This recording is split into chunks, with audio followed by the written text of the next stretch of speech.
اس سے متعلقہ موضوعات آئیں گے تو انشاءاللہ کوٹ کروں گا، اور کتابیں ہم ان میں سے بعض ضروری اس سے زیر مطالعہ بھی لائیں گے۔ گویا ابتدائی زمانہ میں عقائد پر لکھی گئی کتب اور عقائد سے بحث کرنے والا علم التوحید کے نام سے بھی معنون تھا، السنہ کے نام سے بھی معروف تھا، اور یہ علم الشریعہ کے عنوان سے بھی معروف تھا، متداول تھا، اور ان عنوانات سے کتابیں لکھی جاتی تھیں۔ اس کے بعد اسی علم کو اصول الدین کا ٹائٹل بھی دیا گیا، تو بہت سی کتابیں اصول الدین کے عنوان سے بھی لکھی گئی۔ پھر آگے بڑھ کر اس علم کے ساتھ جب دلائل ایڈ ہو گئے، عقلی دلائل، منطقی دلائل،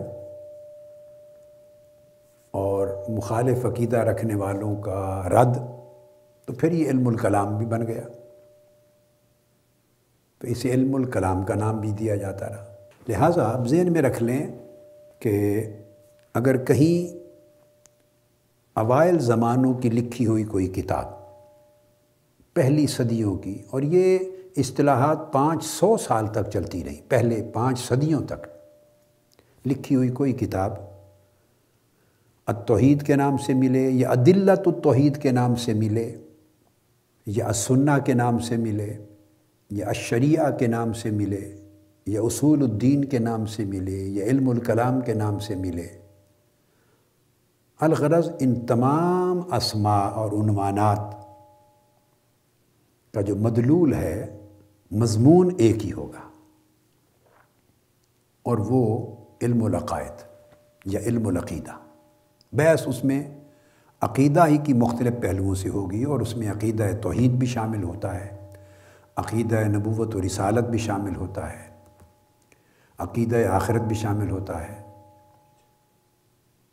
عقیدہ تقدیر بھی، بعث بعد الموت بھی، قیامت بھی، پھر شفاعت بھی، اور آقا علیہ السلام سے متعلق ایمان کی حقیقت اور اسلام کی حقیقت، اور تمام، اور حتیٰ کہ انبیاء علیہ السلام کے معجزات اور ان کی نبوت و رسالت کے جتنے متعلقات ہیں وہ بھی آتے ہیں، اور اولیاء کا تذکرہ بھی اسی میں آتا ہے، کرامات کی بحث بھی اسی میں آتی ہے، اور صحابہ کرام اور اہل بیت اطہار کی نسبت عقیدہ بھی اسی میں آتا ہے، اور گناہوں کی تذکرہ بھی اسی میں آتا ہے کہ صغائر کیا ہیں، کبائر کیا ہیں، اور ان کے احکام کیا ہیں۔ تو یہ پورا کا پورا جو کنسپٹ ہے، جو عقیدہ کے عنوان کے تحت آتا ہے، وہ سب ان موضوعات کے تحت پہلی 5 صدیوں میں ڈسکس کیے جاتے تھے۔ تو کتاب کے مزاج کے اعتبار سے اور مصنف اپنے مزاج کے اعتبار سے کوئی عنوان دے دیتا تھا۔ اس لحاظ سے میں نے عرض کیا کہ آج سے ہم جس موضوع کو شروع کر رہے ہیں وہ علم التوحید بھی ہے، علم السنہ بھی ہے اس خاص اصطلاحی معنی میں، وہ علم الشریعہ بھی ہے، وہ علم اصول الدین بھی ہے، اور علوم دینیہ کے باب میں علم الکلام بھی ہے۔ مجموعی طور پہ ہم ان تمام علوم کو علوم العقیدہ یا علم العقائد کہیں گے۔ اور اس سلسلے میں سب سے پہلے ہم جس باب کا، جس چیپٹر کا آغاز کر رہے ہیں وہ ہے ضرورت مذہب اور وجود باری تعالی۔ پرانے زمانوں میں بھی اس موضوع پر ان زمانوں میں متداول اور مروج دلائل کے اعتبار سے اس سبجیکٹ پر بات کی جاتی تھی، مگر ضرورت بہت کم پڑتی تھی۔ مذہب کے انکاری لوگ پہلے زمانوں میں نہیں تھے، مذہب کا علی الاطلاق انکار نہیں تھا، مذہب کو مور اور لیس ہر کلمہ گو مانتا تھا، ہر کلمہ گو، ہر مسلمان، مور اور لیس نہیں، ایوری سنگل پرسن جو مومن ہے، جو مسلمان ہے، اس کا تعلق کسی بھی مکتب فکر سے، کسی عقیدہ سے، کسی مسلک سے، کسی فقہی مذہب سے، کسی اعتقادی اسکول آف تھاٹ سے، کچھ ہو، مگر مذہب کا انکار اس کا کوئی امکان نہیں تھا، اور یہ ایک تسلسل سے چلا آ رہا تھا۔ سو وجود باری تعالیٰ اس کا بھی انکار کبھی نہیں تھا، نہ اس کو کبھی کسی نے چیلنج کیا۔ ہاں، جیسے آج ہمارے دور میں وجود باری تعالیٰ کے منکر ہیں، تو اس زمانے میں اگر ہوتے تو اس کے کچھ دلائل کتب میں ضرور ڈسکس ہوتے تھے، مگر اس دور میں ڈسکشن زیادہ تر فلسفے کے انداز میں ہوتی تھی، فلسفیانہ دلائل ہوتے تھے۔ آج دلائل کی نوعیت بدل گئی ہے، استدلال کے انداز بدل گئے ہیں، عقلی ضرورتیں، ان کے مزاج بدل گئے ہیں ماحولیاتی تبدیلیوں کی وجہ سے۔ لہٰذا ہم مذہب کی ضرورت پر اور وجود باری تعالیٰ پر استدلال پیش کریں گے مختلف جہتوں سے، مختلف ڈائمینشن سے، تاکہ اس کے مختلف طریقے استدلال کے کور ہو سکیں۔ اس موضوع پر مجھے یاد پڑتا ہے، اور یہ مسودہ میرے اپنے خطابات کا میرے سامنے ہے، یہ 1991 میں، بلکہ یہ تاریخ چھپ لکھی ہوئی ہے، 9 مارچ 1991 میں میں نے منہاج القرآن ہیڈ کوارٹر پہ، جہاں آپ لوگ اس وقت بیٹھے ہیں اور آپ کی وساطت سے پوری دنیا اس موضوع کو سن رہی ہے، یہاں کی جامع مسجد منہاج القرآن مورل ٹاؤن میں، میں نے اس موضوع پر 1991 9 مارچ کو گفتگو کی تھی۔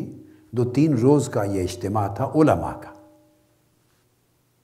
علماء کرام کا، اساتذہ کا، ان کا ایک 6 روزہ کیمپ تھا۔ تو اللہ کی شان ہے کہ وہ اس وقت کا میرے جو لیکچرز تھے وہ نقل تو ہو گئے اور کمپوز شکل میں پڑے ہوئے تھے، میں بھول چکا تھا کہ وہ نقل بھی ہوئے تھے یا نہیں، مگر اتفاق ہے آج تک چھپے نہیں، تو مطبوعہ شکل میں نہیں تھے، بصورت کمپوزڈ فارم میں پڑے۔ تو ان لیکچرز کا عنوان تھا دراسات القرآن، اس میں علم العقائد کے علاوہ کئی اور موضوعات بھی تھے۔ پھر بعد ازاں اتفاق ہوا اسی موضوع پر مجھے گفتگو کا انگلش کے لیکچرز بھی میرے ہوئے انسٹیٹیوٹ آف اسلامک سائنسز میں، یہی منہاج القرآن کے ہیڈ کوارٹر پر۔ تو امریکہ سے اور برٹن سے، ساؤتھ افریقہ، مختلف کنٹریز سے کچھ بچے 2-1 سال آتے تھے، اور میرے پاس اس زمانے کچھ فرصت تھی، تو میں نے انگلش میں بھی لیکچرز اس سبجیکٹ پہ دیے تھے۔ وہ مسودہ تو میرے پاس نہیں پہنچ سکا، ریسرچ انسٹیٹیوٹ والوں نے لاہور سے وہ بھیجا نہیں، مجھے معلوم نہیں آیا وہ ٹرانسکرائب ہوا تھا یا نہیں، مگر مجھے اتنا یاد ہے کہ 2-3 مختلف مواقع پر اس موضوع پر میری گفتگو ہوئی، مگر بڑی پرانی بات ہے۔ الحمدللہ تعالی اب جو گفتگو ہوگی وہ زیادہ جامع ہوگی، جو پرانے خطابات میں بیان کیے گئے دلائل اور نئے دلائل سارے میں کوشش کروں گا کہ ان کا اللہ رب العزت کی توفیق سے احاطہ ہو جائے۔ ہم ضرورت مذہب اور وجود باری تعالیٰ کے اس موضوع پر مختلف اینگل سے انشاءاللہ تعالیٰ دلائل دیں گے۔ اس میں آج ہم ایک جس دلیل سے گفتگو کا آغاز کر رہے ہیں وہ ایک بڑی عجیب آپ کے نزدیک ہوگی دلیل، اور وہ ہے زبان و ادب اور لغت کے اصولوں کی روشنی میں ضرورت مذہب پر استدلال۔ آج ہم گفتگو اس اینگل پہ کریں گے۔ بنیادی طور پر اس دلیل کا جو یہ فاؤنڈیشن ہے اس دلیل کی، وہ یہ ہوگی، زبان اور ادب کو لیں گے اور 3 زبانوں کی مثالیں کوٹ کروں گا۔ اردو آف کورس، سب سے پہلے اردو کو لے لیں گے، اس کے بعد انگلش لینگویج کی کچھ مثالیں دوں گا، پھر عربی زبان کی کچھ مثالیں دوں گا۔ تو مبدأ استدلال، ہمارے استدلال کی بنیاد یہ ہوگی کہ زبان اور ادب اور لغت کے اصولوں کو سامنے رکھ کر ہم ضرورت مذہب پر دلیل قائم کریں گے۔ اور اس دلیل کی اساس کیا ہے، اس پر آنے سے قبل میں تھوڑی سی گفتگو اس موضوع کی اہمیت پہ کر لوں۔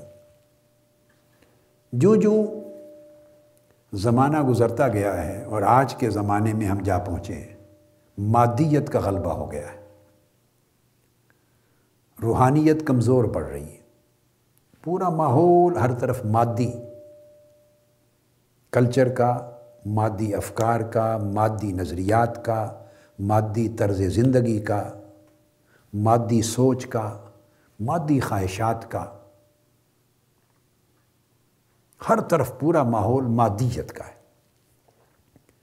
جب مادیت کا ماحول ہوتا ہے اور بچہ، خواہ وہ مسلمانوں کی سوسائٹی میں ہو، پاکستان میں رہے، انڈیا میں رہے، عرب میں رہے، عجم میں رہے، ویسٹرن ورلڈ میں ہو، ایسٹرن ورلڈ میں کوئی سوسائٹی ہو، لیکن گرد و نواح کا ماحول جس میں آنکھ کھول رہا ہے، جس میں اس کی پرورش ہو رہی ہے، جہاں اس کی پڑھائی، تعلیم و تربیت ہو رہی ہے، اگر اس ماحول میں ہر سو مادیت کا غلبہ ہے، میٹیریلزم کا، تو لا محالہ یہ جو خارج کی مادیت ہے اس کے وجود سے باہر اطراف و اکناف میں، گرد و نواح میں پوری جو مادیت ہے وہ اس کی شخصیت کے باطنی اور اندرونی تمام پہلوؤں پر بھی اثر انداز ہوتی ہے۔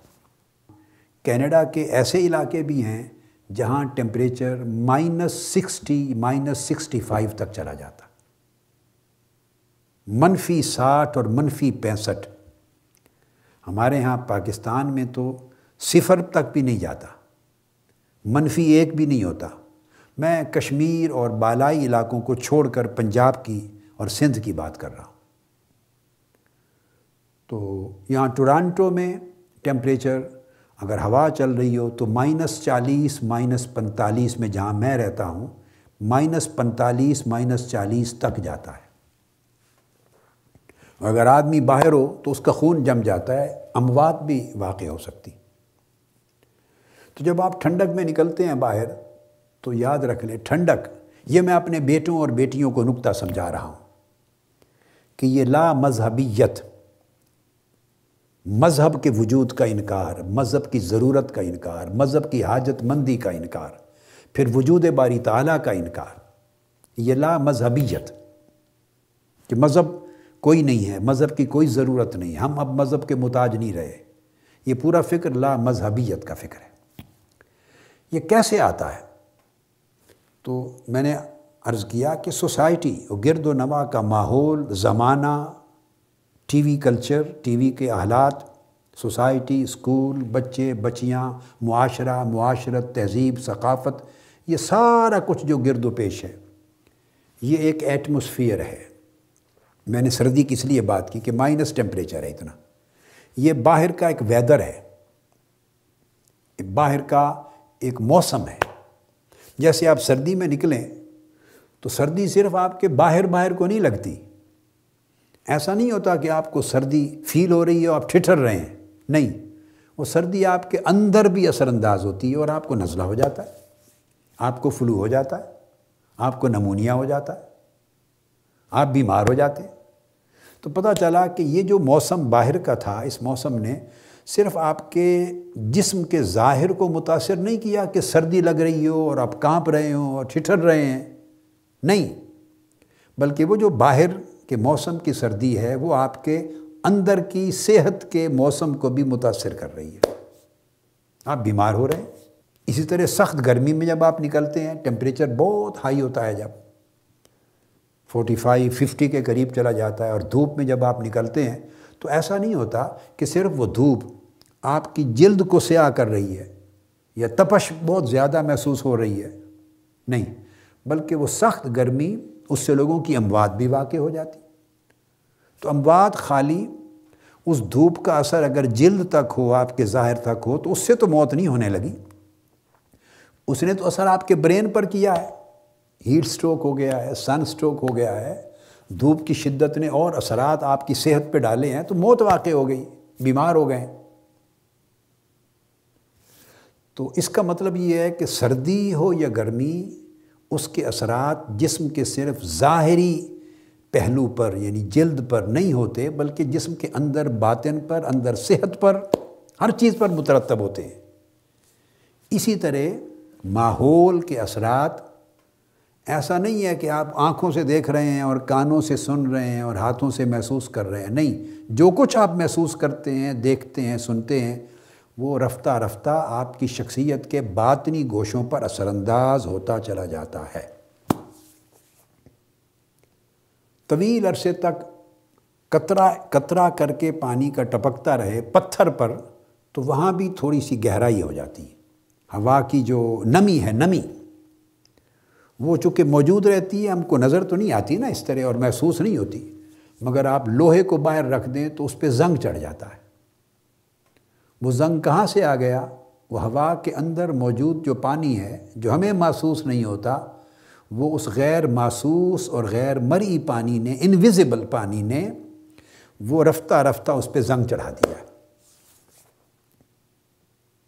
اسی طرح ہوا میں ڈسٹ ہے، گرد ہے، آپ اپنے کپڑے رکھ دیں، فرنیچر رکھ دیں، یا آپ اپنے دیکھتے ہیں کئی دن اگر ڈسٹنگ نہ ہو تو ٹیبل پڑا ہو یا چیئرز پڑی ہوں یا آپ کی کھڑکیاں ہوں یا کاؤنٹر ہو کچن کا، کوئی چیز لے لیں تو اس کے اوپر گرد آ جاتی ہے۔ آپ جب انگلی یا ہاتھ پھیریں گے تو گرد کے ساتھ نشان بن جائے گا۔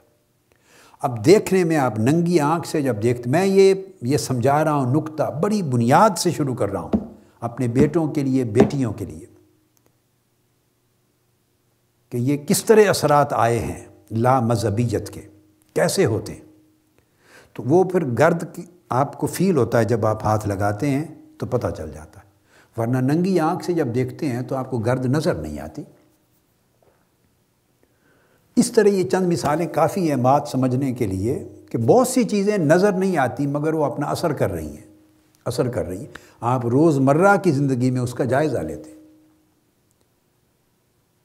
یہ کپڑے پہنتے ہیں، کپڑے تو باہر کی گرد سے یہ رفتہ رفتہ، صرف پسینے سے نہیں، سردیوں کا موسم بھی ہو تو الٹیمیٹلی میلے ہو جاتے ہیں۔ باہر کی گرد اس کو میلا کرتی ہے، جیسے آپ کے جسم کو کرتی ہے ویسے آپ کے کپڑوں کو کرتی ہے، ہر شے۔ اسی طرح آپ چیز کو ننگا نہیں رکھتے تو جراثیم بھی ہوتے ہیں ہواؤں میں، انفیکشنز بھی ہوتی ہیں ہواؤں میں، بیکٹیریا بھی ہوتے ہیں، اس سے آگے بڑھ رہے ہیں اب ہم۔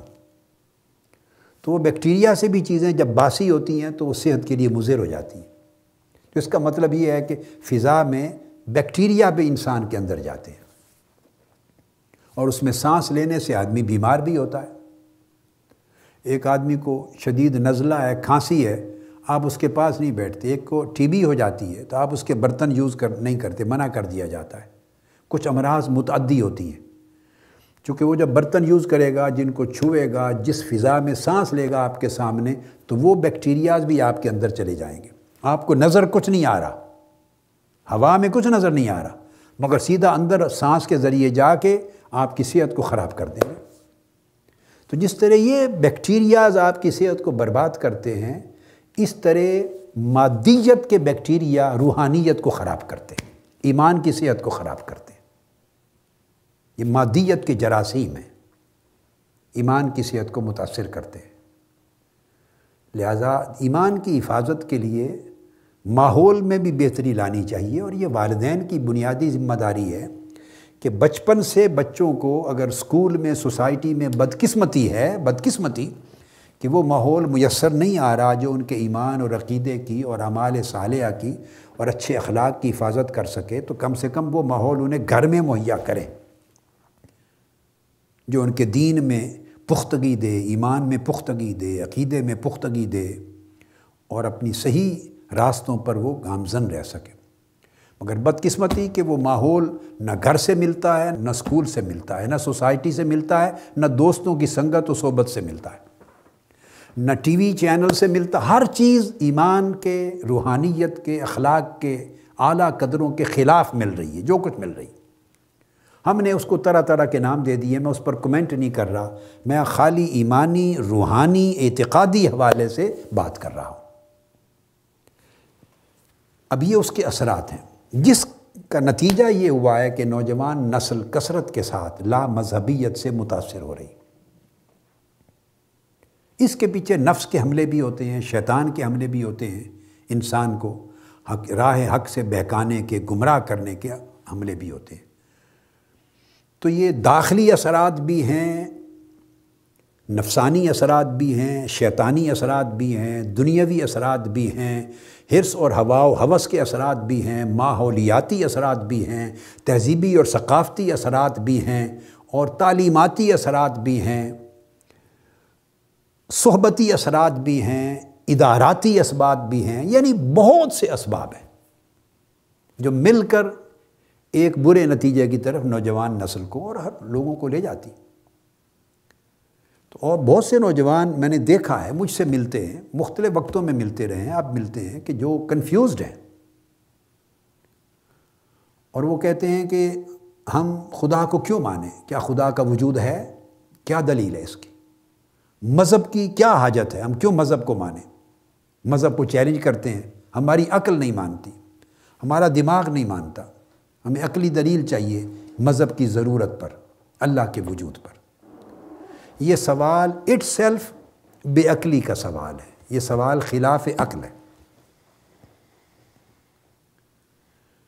آج کی گفتگو جس میں دلیل کی جس قسم سے شروع کر رہا ہوں، پہلی قسم کی دلیل سے، وہ دلیل شروع یہیں سے ہوتی ہے، اور میں اپنے سامعین کو، اپنی سامعات کو، بیٹوں کو، بیٹیوں کو، بھائیوں کو، بہنوں کو، اور کل متعلمین اور متعلمات کو ایڈریس کر رہا ہوں، اور پھر اساتذہ کو، علماء کرام کو، جن کے ذمہ دین کی دعوت دینا، تبلیغ کرنا، دین کا علم اور فکر پہنچانا، لوگوں کو راہ راست کی طرف بلانا، یہ ذمہ داری ہے، ان کو بھی ایڈریس کر رہا ہوں تاکہ وہ بھی دلائل کے ان ابواب کو کھولیں اور فہم میں، مطالعہ میں وسعت پیدا کریں، اور ان حوالوں سے نوجوان نسل کو ایڈریس کریں۔ تو پہلی دلیل یہ ہے ضرورت مذہب کی اور وجود باری تعالیٰ پر،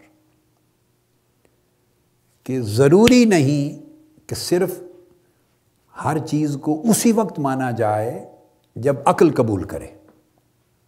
اب یہ میں پہلی عقلی دلیل لا رہا ہوں کہ بعض اوقات عقل قبول نہیں کرتی، اور عقل قبول کرنے کی پوزیشن میں بھی نہیں ہوتی، اس کے باوجود عقل اس کو مانتی ہے۔ بغیر عقلی دلیل کے عقل مانتی ہے۔ ایسی ہزاروں لاکھوں چیزیں ہماری زندگی میں ہیں، اور اگر ہر چیز کو ماننے کے لیے عقل کو معیار بنا لیا جائے اور عقل اکڑ کے کھڑی ہو جائے، ہر چیز پر دیکھیے، اصول تو پھر بنانا ہے تو پھر ہر ایک کے لیے یکساں ہونا ہوگا۔ یہ میں اس وقت کی جو پریزنٹ جنریشن ہے، میرے بیٹے بیٹیاں، ان سے کہہ رہا ہوں، اگر عقل کو اصول بنانا ہے کہ عقل جس چیز کو مانے وہی درست ہے، اسی کو قبول کیا جائے، اور عقل جس چیز کو نہ مانے وہ نا درست ہے، اسے قبول نہ کیا جائے، اگر تو اس کو اصول بنانا ہے، اس کو پیمانہ بنانا ہے، اس کو بیسک پرنسپل بنانا ہے، تو پھر اسے ہر چیز پر اپلائی کر کے دیکھتے ہیں، ہر ایک چیز پہ اپلائی کرتے ہیں، اور اگر ہم جائزہ لیتے ہیں کہ کیا ہم ہر چیز پر اس کو اپلائی کر رہے ہیں، اور جس چیز کو بھی مان رہے ہیں اپنی زندگی میں، کیا عقل کی دلیل کے ساتھ مان رہے ہیں یا بغیر دلیل عقل، بغیر عقلی دلیل کے مان رہے ہیں؟ اگر بغیر عقلی دلیل کے مان رہے ہیں، عقلی دلیل کے بغیر، تو پھر سوال یہ ہے کہ کیوں مان رہے ہیں؟ اگر عقلی دلیل نہیں تو پھر کوئی اور دلیل تو ہوگی جس کی وجہ سے عقل نے مانا ہے۔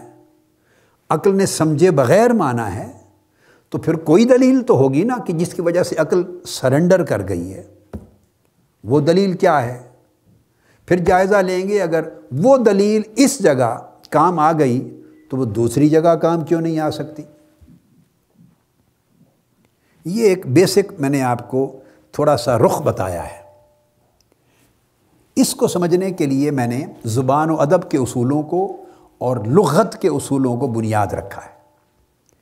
اس سے استدلال کرنا چاہ رہا ہوں ضرورت مذہب کا، اور پہلی دلیل یہ کہہ رہا ہوں کہ مذہب ایک ایسی چیز ہے اور دین ایک ایسی چیز ہے اور وجود باری تعالیٰ ایک ایسا امر ہے کہ اس کے ماننے کے لیے عقل کا ماننا ضروری نہیں ہے۔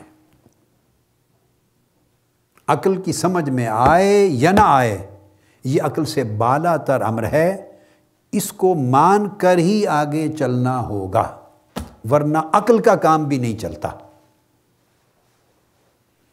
اب اس دلیل کے لیے پہلی چیز لے لیں، دنیا کی ہر زبان میں دو چیزیں ہوتی ہیں، یاد رکھ لیں، ایک کو کہتے ہیں ووکیبلری اور ایک چیز ہوتی ہے گرامر۔ اس زبان میں ایک تو الفاظ ہوتے ہیں، کسی چیز کی شناخت کے لیے، پہچان کے لیے، کسی چیز کے تعین کے لیے، ایک چیز کو دوسری سے جدا کرنے کے لیے، اظہار ما فی الضمیر کے لیے ایک تو الفاظ ہوتے ہیں۔ ووکیبلری کو اسٹاک آف ورڈز کہتے ہیں، وہ ذخیرہ ہوتا ہے الفاظ کا، اور اگر سارا الفاظ کا ذخیرہ آپ کو یاد بھی ہو جائے تب بھی آپ زبان کی شکل میں اظہار ما فی الضمیر نہیں کر سکتے۔ اس کے لیے کچھ رولز اور کچھ اصول ہوتے ہیں جس کو گرامر کہتے ہیں۔ وہ گرامر ملے تو سارے الفاظ پھر جملوں کا روپ دھارتے ہیں، پھر ان کے اندر معانی پیدا ہوتے ہیں، پھر پورا مضمون بنتا ہے، پھر جو آپ کہنا چاہتے ہیں اس کا اظہار کرنے کے قابل ہوتے ہیں۔ ہر زبان۔ اب یہ مثال کے طور پہ آپ نے اس کو کہہ دیا یہ کتاب ہے، یہ گھڑی ہے، یہاں سے شروع کر رہے ہیں، ابھی ہماری دلیل شروع ہو گئی۔ یہ انگوٹھی ہے، یہ ہاتھ ہے، یہ چہرہ ہے، یہ قلم ہے، یہ دوات ہے، یہ کرسی ہے، یہ میز ہے، یہ پانی ہے، یہ دودھ ہے، یہ پگڑی ہے، یہ ٹوپی ہے، یہ ہیٹ ہے، یہ جرسی ہے، یہ کوٹ ہے، یہ شوز ہیں، یہ بوٹ ہے، یہ چپل ہے، یہ بنیان ہے، یہ صوفہ ہے۔ الغرض سارے الفاظ جو ہم یوز کرتے ہیں، ایک شخص ان کو چیلنج کر دیتا ہے، وہ کہتا ہے کہ میں اس کو کتاب نہیں کہتا، اس کو نلکا کہتا ہوں۔ وہ کہتا ہے میں یہ جو ہے اس کو گھڑی نہیں کہتا جو آپ ہاتھ پہ باندھتے ہیں، اور گھڑی کی بجائے اس کو میں گلاس کہتا ہوں۔ ایک شخص کہتا ہے یہ جو کپ ہے جس میں آپ چائے پی رہے ہیں، اس کپ کو میں پلیٹ کہتا ہوں۔ ایک اور شخص اٹھا، اس نے کہا یہ جو روٹی کھا رہے ہیں میں اس کو چاول کہتا ہوں۔ اس نے کہا سالن کو کہ میں اس کو لسی کہتا ہوں۔ اور ایک اور اٹھا، اس نے کہا میں جو لسی پڑی ہے اس کو کہتا ہوں یہ پانی ہے۔ ایک اور اٹھا، اس نے کہا میں دودھ پڑا ہوا وہ کہتا میں اس کو کوٹ کہتا ہوں۔ اور ایک اور اٹھا، اس نے کہا کوٹ کو ہاتھ لگا کر اس نے کہا میں اس کو کرسی کہتا ہوں۔ اب آپ ان سارے لوگوں کو پاگل کہہ دیں گے، کہیں گے یہ پاگل ہو گئے۔ وہ آپ سے پوچھے گا کہ میں نے جو کچھ کہا ہے آپ اس کے لیے اگر میرا کہنا غلط ہے آپ عقلی دلیل دیں کہ اس کو کتاب کیوں کہا جائے، اس کو پین کیوں کہا جائے، اس کو چیئر کیوں کہا جائے، اس کو ٹیبل کیوں کہا جائے، اس کو واٹر کیوں کہا جائے، اس کو ملک کیوں کہا جائے، اس کو فروٹ ایپل کیوں کہا جائے۔ کہ اسکولوں میں پڑھاتے ہیں نا، A for apple, B for bus, C for cat, D for dog, اس طرح الف سے آپ پڑھاتے ہیں اللہ، بے سے بستہ، کاف سے کعبہ، آپ مختلف الفاظ پڑھاتے ہیں ساری زندگی، ساری دنیا، اردو میں بھی، عربی میں بھی، انگلش میں بھی، لیٹن میں، یورپین، دنیا کی ہر زبان میں بچوں کو اس طرح پڑھایا جاتا ہے، بیسکس ہر زبان میں۔ ایک شخص ان کو چیلنج کر دیتا ہے، وہ کہتا ہے میں یہ نہیں مانتا۔ آپ کہتے ہیں آپ غلط کہہ رہے ہیں، وہ کہتا ہے اگر میں غلط ہوں تو آپ عقلی دلیل دیں کہ آپ کیسے درست ہیں۔ چیلنج کرتا ہے وہ اس کو، آپ کیسے درست ہیں۔ اب آپ کے پاس کیا عقلی جواب ہے؟ آپ کہیں گے کہ میں اپنے استاد سے پوچھتا ہوں، آپ کا جواب یہ ہوگا کہ بھئی ہم تو جب سے پیدا ہوئے اپنے ماں باپ سے بھی یہی سنا، اسکول میں اساتذہ نے بھی یہی پڑھایا، اور ہر ایک سے یہی سنتے چلے آ رہے ہیں۔ اس نے کہا میں نے تو عقلی دلیل مانگی ہے، ماں باپ کی تو نہیں مانگی کہ ماں باپ نے یہ بتایا یا استاد نے یہ بتایا، میں تو چیلنج کر رہا ہوں کہ جس نے بتایا غلط بتایا، عقلی دلیل دیں کہ ان چیزوں کو یہ نام کیوں دیے جائیں۔ پھر آپ جاتے ہیں استاد سے پوچھتے ہیں، وہ کہتے ہیں بیٹے ہمیں بھی کچھ پتہ نہیں، ہم جب بچے تھے تو ہمیں بھی اپنے اساتذہ نے یوں ہی پڑھایا تھا۔ ماں باپ سے پوچھتے ہیں، ماما پاپا یہ کیوں یہ لفظ ہیں، ہم ان کو نہیں مانتے، ہم اس کو بدل کے کچھ اور کہنا چاہتے ہیں۔ وہ والدہ کہے گی، والد کہیں گے بیٹے یہ نادان ہیں، آپ اس کو چیلنج کر رہے ہیں، ہم تو اپنے ماں باپ سے بھی یہی سنتے آئے ہیں۔ تو آپ نے ماں باپ سے نہیں پوچھا تھا؟ جی ہاں پوچھا تھا، انہوں نے کہا تھا ہمارے ماں باپ نے بھی یہی بتایا تھا۔ انہوں نے کہا ہمارے ماں باپ نے بھی یہی بتایا تھا۔ چلتے چلتے چلتے بس وہ زمانوں پہ بات چلی گئی، تو یہ ساری نقل کی ایک دلیل ہے کہ سنتے آ رہے ہیں، اور اس سنتے آ رہے ہیں کو کسی نے آج تک چیلنج نہیں کیا، اور کسی عقل نے چیلنج نہیں کیا۔ کب سے یہ لفظ ہیں؟ تو صرف ایک دلیل پہ جا کے بات ختم ہوگی جسے عقل تسلیم کرتی ہے۔ اس نے کہا بھئی ہزارہ سال پہلے، لاکھوں سال پہلے جب انسان نے بولنا سیکھا اور مختلف چیزوں کو دیکھا، اشارے کیے، اشاروں کی زبان میں بات سمجھی سمجھائی، پھر آوازیں نکالی، آوازوں کو اشاروں کے ساتھ جوڑا، پھر کوئی لفظ بنے، تو جب سے بولنے لگا انسان تو جو لفظ جس شے کے لیے اس کے منہ سے نکل گیا وہ لفظ بنتے چلے گئے۔ اس کو علم الالسنہ کہتے ہیں، لنگوسٹک سائنس ہے لینگویجز کی، کہ زبانیں کیسے بنی، زبانیں اس طرح بنی۔ تو وہ چیزیں تھیں، آوازیں نکالی، اشارے کیے، اس کا مفہوم ہوا، ذہن میں سمجھ آئی، ساری چیزوں کو جوڑا، لفظ بنتے گئے، اور اظہار ما فی الضمیر کے لیے جو الفاظ بنے وہ الفاظ رائج ہوتے گئے۔ پھر جب زبانیں مرتب ہوئیں تو زبانوں کے بانیوں نے، جو فاؤنڈرز تھے، بانی تھے، زبان مرتب کرنے والے، انہوں نے پھر انہی لفظوں کو قبول کر لیا، ان کو لکھا، اور وہ تب سے چلا رہا ہے۔ تو گویا یہ ساری زبانیں اور ساری لغتیں اور سارے الفاظ پوری دنیا میں، تاریخ میں یہ قبول کیے جاتے ہیں کسی عقلی دلیل سے نہیں بلکہ نقلی دلیل سے، کہ یہ ہمیشہ سے اسی طرح روایت ہوتا رہا ہے، ہمیشہ سے زبان بنانے والے اسی طرح بولتے رہے ہیں، زبان کی ایجاد کرنے والے ہمیشہ سے اس کو اپروو کرتے رہے ہیں، اسی طرح لکھا جاتا رہا ہے، ہمیشہ سے کتابوں میں ایسے آیا ہے، ایسے ہی سنا ہے، ایسے ہی دیکھا ہے۔ بس اس کے سوا عقل یہاں آ کے سرنڈر ہو جاتی ہے کہ اس میں کیا صحیح ہے کیا نہیں۔ تو عقل نے ایک نئی دلیل وضع کر لی، وہ کیا کہ اب جو کچھ سن کر رائج ہو گیا ہے، نقلی دلیل سے جو کچھ ثابت ہو گیا ہے، نقلی دلیل سے، اب عقل نے اس کو مان لیا ہے۔ اب جو اس کے خلاف بات کرے گا، عقل اس کو کہے گی یہ خلاف عقل بات کر رہا ہے، حالانکہ اس بات کی بنیاد عقل نہیں تھی، اس کی بنیاد نقل تھی، سماع تھا، روایت تھی، ایک تاریخ تھی، اور ہر ایک نے بغیر چون و چرا کے، بغیر کسی دلیل کے قبول کر لیا۔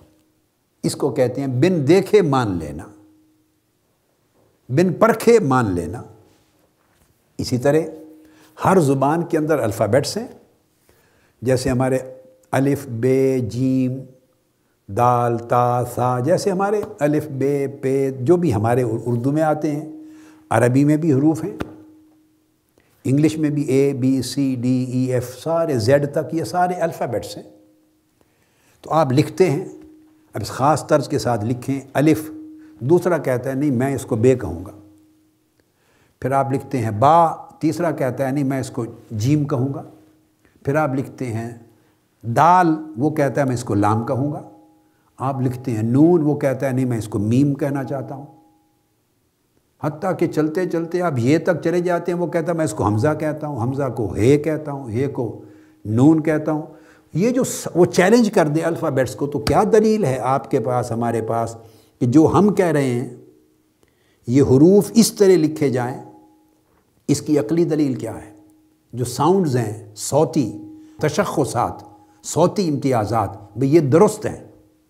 الف کہا جائے گا، با کہا جائے گا، کیا ہے؟ الفاظ کے مخارج ہیں، اس کے لیے کیا عقلی دلیل ہے؟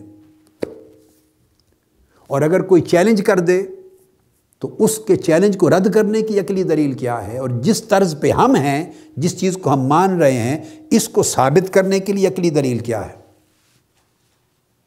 تو تمام الفابیٹس میں کوئی حروف میں کوئی عقلی دلیل نہیں ہے، صرف سماعی اور نقلی دلیل سے ہم نے تمام حروف کو، اور حروف بنیادیں ہیں تمام زبانوں کی، ان کو مان لیا ہے. پھر حروف ملے آپس میں.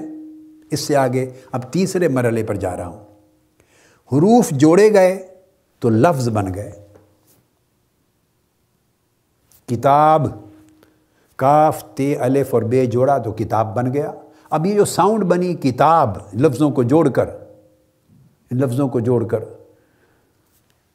تو اب یہ ساؤنڈ پہلے بنی یا حروف پہلے وجود میں آئے اور لفظوں کی تشکیل پہلے ہوئی، یا فقط اس چیز کو دیکھ کر ایک امتیاز کرنے، آئیڈینٹیفائی کرنے کے لیے جو زبان سے لفظ نکلا وہ پہلے وجود میں آیا اور پھر وہاں سے پکڑ کے حروف بنائے گئے اور زبان بنی. آپ جس سمت سے شروع کر لیں، وہ کہتے ہیں نا ایک دائرہ ہوتا ہے، دائرہ کہاں سے شروع ہوا کہاں پر ختم ہوا، تو نہ اس کی بگننگ ہے نہ کوئی اینڈ ہے. بات ایک ہی ہے کہ خواہ حروف پہلے لیں، خواہ الفاظ پہلے لیں، خواہ صوت پہلے لیں، صوتی امپیکٹ، یہ ساری چیز نقلی ہے اور سماعی ہے، اس میں کہیں دخل عقل کا نہیں ہے. اور ساری زبانیں اس پر قائم ہو گئیں. اگر زبان کو ہی چیلنج کر دیا جائے سرے سے، حروف و الفاظ کو چیلنج کر دیا جائے، الفاظ کے بعد جملوں کو چیلنج کر دیا جائے اور عقلی دلیل طلب کی جائے آج، تو دنیا کا کوئی شخص کوئی عقلی دلیل ان کے لیے مہیا نہیں کر سکتا، سوائے اس کے کہ ہم ہمیشہ سے، جب سے زبانیں بنی ہیں، لکھی گئی ہیں، اظہار ما فی الضمیر کا سلسلہ شروع ہوا ہے، ہم ہمیشہ سے ایسے پڑھتے آئے ہیں، ہمیشہ سے ایسے سنتے آئے ہیں، ہمیشہ سے ایسے لکھتے آئے ہیں، سوائے نقل و سماع کے کوئی دلیل نہیں. تو مذہب بھی ہمیشہ سے انسانی نسلیں سنتی آئی ہیں، مانتی آئی ہیں، پریکٹس کرتی آئی ہیں، اس کی ضرورت کو محسوس کرتی آئی ہیں، اور تمام معاشروں میں مذہب کا وجود رہا ہے. اس کو چیلنج نہیں کیا انسانی عقل نے، اجتماعی طور پر انسانی عقل نے کسی زمانے میں چیلنج نہیں کیا. اب سوال پیدا ہوتا ہے کہ عقلی دلیل یا عقل کا دخل کب سے شروع ہوتا ہے؟ ہاں، یہ بڑی امپورٹنٹ چیز ہے. تو کچھ ہوتے ہیں بنیادی مسلمات، وہ فاؤنڈیشنز ہوتی ہیں، انہیں تسلیم کر لینے کے بعد جب بیسکس وجود میں آ جاتے ہیں تو اس کے بعد وہ مسلمات بن جاتے ہیں جن سے آپ کا نظام چلتا ہے.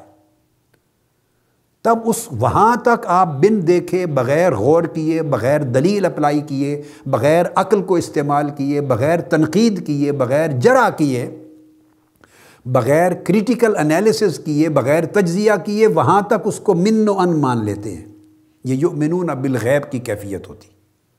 آپ بن دیکھے، بن سنے، بن سمجھے، بن پرکھے مان لیتے ہیں. جب وہ بنیادی تمام چیزیں مانی جاتی ہیں تو مانتے ہیں جب اسے، تو عقل بھی قبول کر لیتی ہے، تو وہ آپ کی بیسک دلیل بن جاتی ہے. اس کے بعد اگر کوئی اس کے خلاف چلے گا تو پھر عقل کا دخل وہاں سے شروع ہوگا. عقل کہے گی نہیں، یہ غلط کہہ رہا ہے، یہ اس مسلمہ کے خلاف ہے، اس بنیادی طور پہ تسلیم شدہ حقیقت کے خلاف ہے. جیسا کہ میں نے کہا، اب آپ کوئی الف کو کوئی بے کہے گا تو عقل کہے گی کہ نہیں، یہ غلط کہہ رہا ہے، یہ الف ہے اور یہ بے ہے. اگر الف کا الف ہونا اٹ سیلف اس کو چیلنج کر دیں تو عقل اس کا دفاع نہیں کر سکتی، چونکہ عقل کے ذریعے سے اسے مانا ہی نہیں گیا، اسے تو نقل اور سماع کے ذریعے مانا گیا. جب لفظ بن گیا میز، تو اب کسی نے اس کو میز پڑھ دیا تو ہاں عقل پکڑ لے گی کہ اس نے غلط کہا ہے۔ جب لفظ بن گیا گلاس تو کسی نے گلوس پڑھ دیا، اب عقل کہے گی غلط پڑھ رہا ہے۔ اب لفظ بن گیا آپ کا ہاتھ، کسی نے اس کو پاؤں کہہ دیا، عقل کہے گی غلط کہہ رہا ہے۔ اس عضو کا نام ہاتھ ہے اور آخری نیچے والے عضو کا نام پاؤں ہے۔ جب چیز مسلمات میں آ جائے گی تو اس کے بعد جو اس کے خلاف چلے گا اب عقل اس کی گرفت کرے گی، اب عقل کا دخل شروع ہوتا ہے یہاں سے، عقل کا ڈومین یہاں سے شروع ہوتا ہے۔ مسلمات کے بننے تک، ان بنیادی اصولوں کے وجود میں آنے تک عقل کا دخل نہیں تھا، اور عقل کے چینل سے نہیں مانا گیا، کان کے ذریعے سے مانا گیا۔ سمعت عن فلان، سمعت عن النبی صلی اللہ علیہ وسلم، اور آقا نے فرمایا سمعت عن اللہ تعالی، میں نے اللہ سے سنا۔ مذہب کا بھی یہ چینل کان کا ہوتا ہے۔ پھر نبی معجزات دکھاتا ہے، آنکھ سے معجزات دیکھتے ہیں، معجزہ عقل کی سمجھ میں نہیں آتا، یہی دلیل ہوتی ہے جہاں عقل سرنڈر کر جاتی ہے کہ یہ اس دنیا کی طاقت نہیں، یہ کوئی بالائی طاقت ہے۔ تو ابتدائی مسلمات ہماری روزمرہ کی زندگی میں جو میں نے مثال دی، تو ابتداً ہم زبان کو، اصولوں کو، زبان کو، حروف کو، الفاظ کو، اس کی صوتیات کو ہم صوتی، نقلی اور سماعی دلیل کے ساتھ تسلیم کر لیتے ہیں، اور جب وہ مسلمات بن جاتے ہیں تو اس کے خلاف چلنے پر عقلی استدلال کا وقت شروع ہوتا ہے، وہاں سے عقل کی ڈومین شروع ہوتی ہے، عقلی دلیل کا سفر وہاں سے شروع ہوتا ہے۔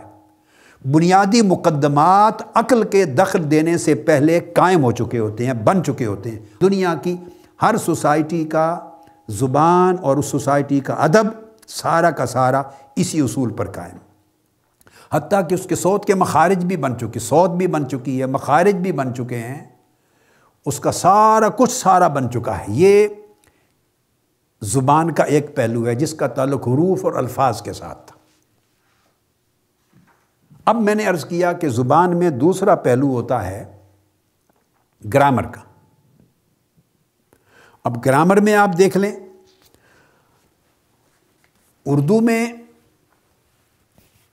اپنے آپ کو جیسے ماضی کے لیے یوز کرتے ہیں، آپ جب بولتے ہیں تو میں فلاں جگہ گیا تھا، اب جا رہے ہیں تو کہیں گے میں فلاں جگہ جا رہا ہوں۔ مستقبل کی ہوگی تو آپ کہتے ہیں کہ میں فلاں جگہ جاؤں گا۔ تو تھا، جا رہا ہوں اور جاؤں گا، یہ جو ماضی اور حال اور مستقبل کے صیغے بنا دیے،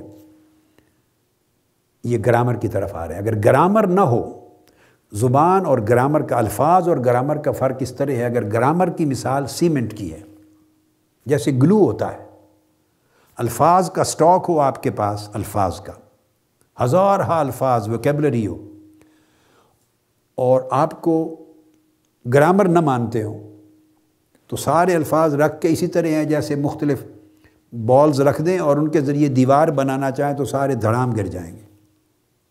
آپ سیمنٹ کرتے ہیں، سیمنٹ کرتے ہیں، پھر اس میں یا گلو لگاتے ہیں، چیزوں کو سختی سے جوڑتے ہیں تو پھر بلاکس ملتے چلے جاتے ہیں، اینٹ اور سے اینٹ سیمنٹ ہو کے ملتی چلی جاتی ہے، کچا ہو تو گارے سے ملتی چلی جاتی ہے، دیوار بن جاتی۔ اور اگر جوڑے نہیں اور اینٹیں ساری موجود ہوں، الفاظ کی اینٹیں موجود ہوں، تو جملوں کی دیوار نہیں بنتی، جملوں کی عبارت نہیں بنتی۔ تو پھر اس کو اظہار ما فی الضمیر کے لیے، جملے بنانے کے لیے، مضمون بنانے کے لیے، پورا کا پورا سبجیکٹ کلیئر کرنے کے لیے پھر اس کے ساتھ سیمنٹ اور گارا اور گلو لگانا پڑتا ہے۔ وہ گرامر ہے، وہ اصول۔ تو اس گرامر کو اگر چھوڑ دیں، ماضی کا صیغہ یہ ہے، حال کا صیغہ یہ ہے، مستقبل کا صیغہ یہ ہے، یہ دنیا کی ہر زبان میں۔ اگر آپ کہیں میں جا رہا ہوں، دوسرا کہے نہیں، ہم کہیں گے میں جا رہے ہیں، آپ کہیں گے غلط ہے، یہ تو ہونا چاہیے ہم جا رہے ہیں۔ آپ، وہ کہے گا، آپ کہتے ہیں آپ کھا رہے ہیں، ایک آدمی کو کہہ رہے ہیں آپ کھا رہے ہیں اردو ادب میں، تو میں کہہ رہا ہوں میں جا رہے ہیں، تو یہ کیوں نہ کہا جائے؟ میں کے ساتھ جا رہے ہیں کیوں نہ کہا جائے؟ جبکہ آپ کہتے ہیں دوسرے کو آپ جا رہے ہیں، تو آپ کہیں گے بھی نہیں، استعمال اسی طرح ہے، آپ کے پاس دلیل استعمال ہے۔ اردو ادب میں اسی طرح ہے، جب ادب اور احترام سے دوسرے کو کہا جاتا ہے تو آپ جا رہے ہیں جمع کا صیغہ استعمال کرتے ہیں، اپنے لیے نہیں استعمال کرتے۔ عورت کے لیے خاتون ہو تو کہتے ہیں وہ بیٹھی ہے، مرد کے لیے کہیں گے وہ بیٹھا ہے، یہ فرق کریں گے۔ اسی طرح ساری کی ساری زبان، علوم ہوں، فنون ہوں، ان کی لغتیں ہوں، زبانیں ہوں، ان کی گرامر ہو، ان کے ضوابط جتنے بنتے چلے گئے، یہ سارے ضوابط اسی اصول کی بنیاد پر بنے، جس کو کبھی چیلنج نہیں کیا جاتا۔ اب اردو میں تو آپ کو یہ بات سمجھنا پورا بالکل آسان ہے۔ میں تھوڑی مثالیں اس کی بچوں کے لیے، بیٹوں کے لیے، بیٹیوں کے لیے انگلش کی ضرور دینا چاہوں گا۔ انگلش میں بھی جو زبان ہے، خواہ وہ ورڈز ہیں، ویکیبلری ہے، اور خواہ اس کی گرامر ہے، یہ پیچھے چلتے چلے جائیں، کہیں بھی عقل کا سہارا آپ کو نہیں ملتا، ساری نقل اور سماع ہے، چلتے چلتے یونانیوں تک چلی جاتی ہے، رومنز تک اور گریکس تک چلی جاتی ہے۔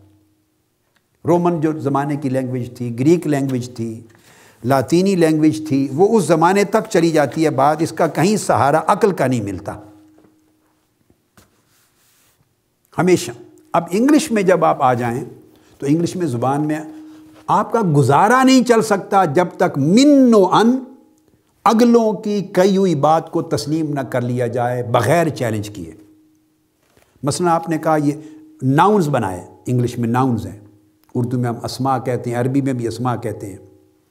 کوئی جگہ ہوتی ہے، کوئی آبجیکٹ ہوتا ہے، کوئی پرسن ہوتا ہے، جگہ ہوتا ہے، کوئی اینیمل، کوئی جانور ہے، کوئی کانسیپٹ ہے، کوئی چیز ہے، اس کو کسی کو آپ اسٹریٹ بولتے ہیں، ہوم بولتے ہیں، ہیون بولتے ہیں، پلیٹ بولتے ہیں، چیئر بولتے ہیں، ٹیبل بولتے ہیں، پاٹ بولتے ہیں، ایئر بولتے ہیں۔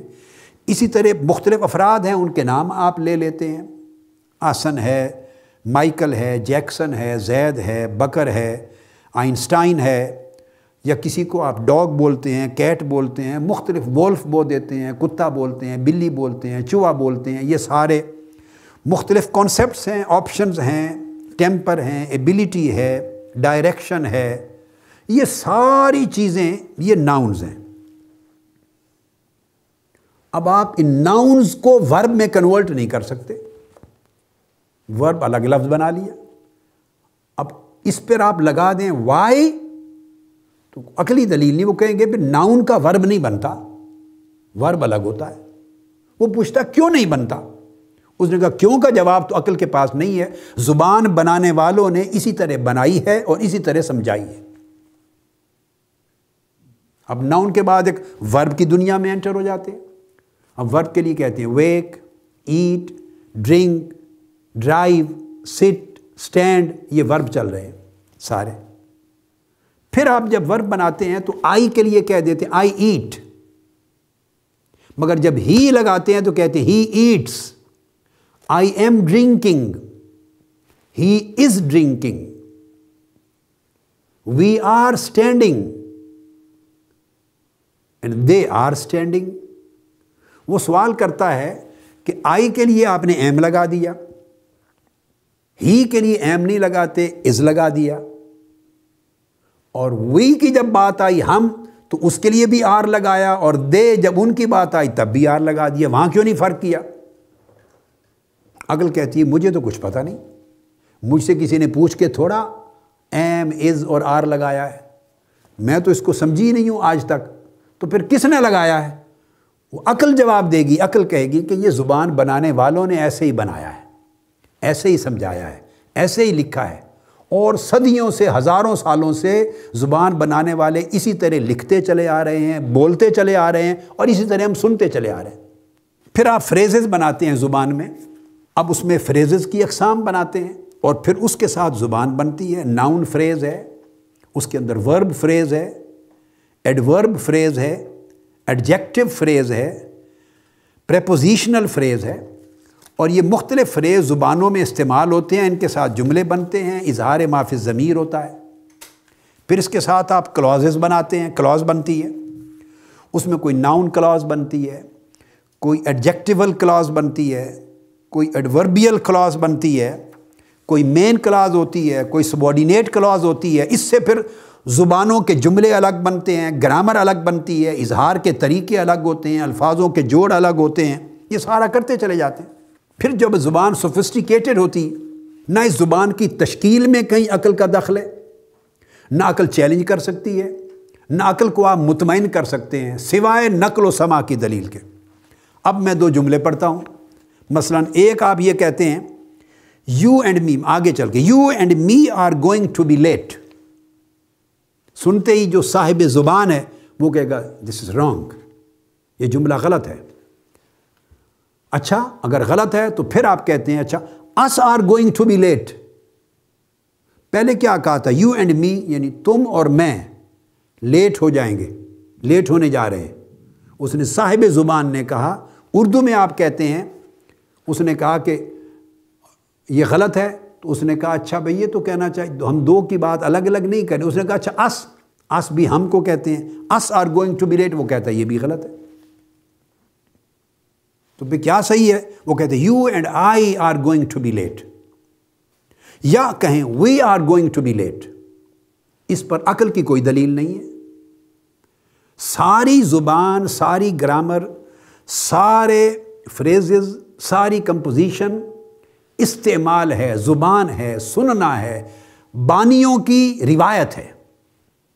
آپ کہتے ہیں they are calling you and I liars, وہ تمہیں اور مجھے جھوٹا کہہ رہے ہیں، یو اینڈ آئی، وہ فوری زبان والا کہتا ہے دیٹس رانگ، یہ غلط ہے۔ اچھا پھر آپ کہتے ہیں اگر یہ غلط ہے تو ٹھیک ہے، they are calling we liars, وہ ہمیں جھوٹا کہہ رہا ہے، کہے گا یہ جملہ بھی غلط ہے، یہاں وی نہیں لگے گا، کیا لگے گا؟ وہ کہتا ہے they are calling you and me liars, یا کہیں گے they are calling us liars, تو وی کہاں لگنا ہے، اس کہاں لگنا ہے، آئی کہاں لگنا ہے، می کہاں لگنا ہے، اس کا فیصلہ عقل نہیں کرتی۔ فیصلہ درست ہے یا رانگ ہے یا رائٹ ہے یہ ہو جاتا ہے، مگر یہ فیصلہ عقل نے نہیں کیا۔ زبان کا یہ فیصلہ، گرامر کا یہ فیصلہ نقل اور سماع نے کیا ہے، زبان بنانے والوں نے، ان کی کتابوں نے کیا ہے۔ تو زبان بنانے والوں کے بھی محدثین تھے، زبان بنانے والوں کے بھی فقہا تھے، زبان بنانے والوں کے بھی جن کو ہم لغت کے ماہرین کہتے ہیں۔ اب لغت کے ماہرین آپ انگلش میں چلے جائیں، آپ لیٹن میں چلے جائیں، پرشین کے چلے جائیں، اردو کے چلے جائیں، عربی زبان کے چلے جائیں، جہاں بھی چلے جائیں، لغت دانوں نے، لغت کے ماہرین نے جو کہہ دیا وہ اصول بن گیا، جیسے انہوں نے استعمال کر دیا لفظ جس معنی میں وہ اصول بن گیا، آپ اس کو چیلنج نہیں کر سکتے۔ اسی طرح بعض اوقات آپ کے پریپوزیشنز ہوتی ہیں، پھر آپ کو ملتی ہیں کہ کہیں لفظ بی سائڈ لگانا ہے، کہیں ان سائڈ لگانا ہے، کہیں بیہائنڈ لگانا ہے، کہیں بینیتھ لگانا ہے، ہر جگہ آپ مرضی سے نہیں لگا سکتے، معنی بے شک ایک ہی ہو معنی اور ملتا جلتا ہی کیوں نہ ہو، نہیں۔ اہل زبان نے اپنی روایت میں جو جہاں لگانے کا کہہ دیا ہے آپ اس سے ہٹا نہیں سکتے، عقل مانے یا نہ مانے، عقل کو اسی طرح چلنا ہوگا، چونکہ یہ مسلمات بن رہے ہیں زبان کے، ادب کے، لغت کے۔ جب مسلمات تسلیم ہو جائیں گے تو جو ان کے خلاف بولے گا، لکھے گا، کہے گا، عقل اسے کہے گی کہ اس کی لکھائی غلط ہے، اس کی زبان غلط ہے۔ کبھی آپ کہتے ہیں ڈو یو ایم فار، کبھی ایم ایٹ، کبھی کہتے ہیں سپیریئر دین، کبھی سپیریئر ٹو، کیا لگانا ہے، دین یا ٹو لگانا ہے، کبھی اوبلیویس ٹو، اوبلیویس آف، تو یہ کیا لگانی ہے کس جگہ پر، یہ جو پریپوزیشنز ہیں اس کے چوائسز ہیں، آپ اپنی مرضی سے نہیں کر سکتے۔ آئیڈینٹیکل ٹو کہیں گے، آئیڈینٹیکل ود یہ ایڈوائزڈ نہیں ہے۔ آپ انفیریئر ٹو کہیں گے، انفیریئر دین ایڈوائزڈ نہیں ہے۔ آپ to die of something کہیں گے، to die from something advise نہیں ہے۔ آپ ڈفرینٹ فرام کہیں گے، ڈفرینٹ دین نہیں کہیں گے، حالانکہ معنی ہر لفظ کا وہی تھا، کسی اور جگہ وہ لفظ جڑ سکتا ہے۔ اب کیا اس کو کہتے ہیں مستحب، غیر مستحب اور مکروہ؟ کیا مستحب ہے زبان میں اور کیا مکروہ ہے، اور کیا حلال ہے، واجب ہے، اور کیا حرام ہے، کیا پریفریبل ہے کیا نہیں ہے، کیا ایڈوائز کرتے ہیں زبان دان اور کیا ایڈوائز نہیں کرتے، کیا رائٹ ہے کیا رانگ ہے، مدارج بیان کر دیے ہیں، اچھی اور بری انگلش کی سطح بیان کر دی ہے، مگر یہ ساری چیزیں عقل فیصلہ نہیں کر رہی، زبان دان فیصلہ کر رہے ہیں نقل اور سماع سے کہ آپ نے یوز کرنا ہے امنگ، یعنی بعض لوگوں کے درمیان کی بات ہو تو امنگ کہاں یوز کرنا ہے، بٹوین کہاں یوز کرنا ہے، عقل سے نہیں فیصلہ کر سکتے۔ زبان ہے ایک روایت ہے، راؤنڈ کا لکھنا کہاں ہے اور اراؤنڈ کہاں لکھنا ہے، آپ ایک جگہ راؤنڈ لکھ دیں گے، جہاں اراؤنڈ لکھنا تھا غلط کہہ دیں گے، جہاں اراؤنڈ کہنا تھا راؤنڈ نہیں لکھ سکتے، جہاں امنگ لکھنا ہے وہاں بٹوین نہیں لکھ سکتے، بٹوین لکھنا تھا وہاں امنگ نہیں لکھ سکتے، معنی ایک ہے مگر استعمال غلط ہے۔ استعمال کا فیصلہ کس نے کیا؟ استدلال نے، عقل نے نہیں کیا، نقل نے کیا ہے، سماع نے کیا ہے، روایت نے کیا ہے۔ اسی طرح آپ کی پنکچویشنز ہیں انگلش لینگویج میں، فل سٹاپ لگاتے ہیں، پھر فل سٹاپ کے ساتھ آپ کوما لگاتے ہیں، اس کے ذریعے آپ کے جو الفاظ ہیں ان کی ساخت اور جملوں کا لمبا ہونے سے بچانا، ان میں ایجاز پیدا کرنا، ان میں ابلاغ پیدا کرنا، ان میں وضاحت کرنا، تکرار سے بچانا، خوبصورتی پیدا کرنا، اب زبان کی امپروومنٹ ہو رہی ہے۔ اوائل زمانے میں جب زبانیں بنی یہ چیزیں نہیں ہوں گی، جب زبانیں بنی چیزیں نہیں ہوں گی، آئی پر آپ نے اوپر فل سٹاپ ڈاٹ لگایا ہے، جے پر لگاتے ہیں، ایم پر کیوں نہیں لگاتے؟ وہ کہتا ہے این پر بھی لگاؤ، اے پر بھی لگاؤ، بی پر بھی لگاؤ۔ اس نے کہا آپ کی مرضی، جس پہ چاہے لگا دیں، جس پہ چاہے نہ لگائیں، یہ کیا ہوا؟ عقل سے دلیل دو، کہتے ہیں عقل مقل کوئی نہیں یہاں۔ بھائی جنہوں نے یہ زبان بنائی ہے انہوں نے ایسے ہی لکھا ہے، آپ نے بے لکھا، پے لکھا، تے لکھا، سے لکھا، ایک پرات سی بنائی، اس کے نیچے نقطہ ایک لگا دیا، دوسری کے نیچے 3 لگا دیے، اور ایک کے اوپر اٹھا کے 2 نقطے لگا دیے، اور ایک اور پر اوپر 3 لگا دیے۔ اس نے کہا یہ عقلی دلیل، کیوں لگا رہے ہیں ایسے، سب کو ایک جیسا کیوں نہیں کرتے؟ اس نے کہا بھائی میں، عقل کہتی ہے بھائی مجھ سے کیوں پوچھتے ہو، میں تھوڑا کر رہی ہوں، یہ تو زبان بنانے والوں نے اوپر لگا دیے نقطے، نیچے لگا دیے، 3 لگا دیے، 2 لگا دیے، 1 لگا دیے، میں نے تو جیسے سنا اس طرح مانتی چلی آئی ہوں۔ تو ایک سرٹن لیول پہنچ جانے کے بعد جب مسلمات ایکسیپٹڈ ہو گئے اور ان کے لیے چیلنج کرنے کی گنجائش نہ رہی، کوئی چیلنج نہیں کر سکتا، جب اتنے مسلم ہو گئے تو اس کے بعد عقل کا تجزیہ، عقل کا انالیسز، عقل کی دلیل، عقل کا قبول اور عدم قبول، رد و قبول، عقل کا پسند اور ناپسند کا دخل، اس کے بعد شروع ہوتا ہے۔ مسلمات وجود میں آ جانے تک عقل ہاتھ باندھ کے ایک طرف بیٹھی رہتی ہے، عقل کو پوچھتا کوئی نہیں۔ وہ کہتے ہیں آپ عقل تم کیا کرو گے اس وقت؟ کوئی چیز بن لے، مسلمات جب ہو جائیں تو مسلمات کو قبول کرو گی، یہ ایمان بالغیب کا درجہ ہوگا، اور پھر جو اس کے خلاف بولے گا اس کو تم رد کرنا، جو اس کے مطابق بولے گا اس کو صحیح کہنا، جو اس کے خلاف بولے گا اس کو غلط کہنا۔ عقل کا دائرہ اور دخل اب صحیح اور غلط کہنے سے اب شروع ہو رہا ہے۔ جب وہ ساری چیزیں وجود میں آ رہی تھی مسلمات بننے تک، عقل سے نہ کسی نے پوچھا، نہ عقل کا چیلنج قبول کیا۔ اس طرح کوما ہے، پھر انگلش میں سیمی کولن ہے، پھر انگلش کے کہیں کہیں بریکٹ لگاتے ہیں ایسے گول، کہیں سکوئر بریکٹ لگاتے ہیں، کہیں آپ ڈیش لگاتے ہیں، کہیں ہائفنز لگاتے ہیں، کہیں کویسچن مارک لگاتے ہیں، کہیں اپوسٹرفی لگاتے ہیں، کہیں کوٹیشن مارکس لگاتے ہیں، کہیں انورٹڈ کوماز ہوتے ہیں، پھر کرتے چلے جائیں۔ اور آج امریکن انگلش میں کئی ضابطے اور ہیں، برٹش انگلش میں اور ہیں، برطانیہ کی انگلش ڈیفرنٹ، امریکن انگلش میں ڈیفرنٹ۔ آگے چلیں، اب ایکسنٹ آ گئے، لہجے۔ امریکن، نارتھ امریکن ایکسنٹ الگ ہے، جو امریکہ اور کینیڈا میں یوز ہوتا ہے، وہاں ایک لفظ کی جو ادائیگی ہے اس کا تلفظ، مخارج، ایکسنٹ الگ ہے۔ برٹش انگلش کا ایکسنٹ الگ ہے۔ ایک آدمی بات کر رہا ہو نا، صرف انگلش بول رہا ہو، تو اس کے 2 جملے سنتے ہی پتہ چل جاتا ہے کہ یہ برٹش ہے یا امریکن ہے یا کامن ویلتھ کنٹریز سے تعلق رکھنے والا ہے۔ ان کے ہاں بھی کچھ اصول الگ ہوتے ہیں، کچھ ایکسنٹ الگ آ جاتے ہیں۔ تو کس نے بنائے ہیں یہ ایکسنٹ کو؟ عقل سے پوچھ کے بنائے ہیں۔ اس کے پیچھے کو عقل کی دلیل ہے؟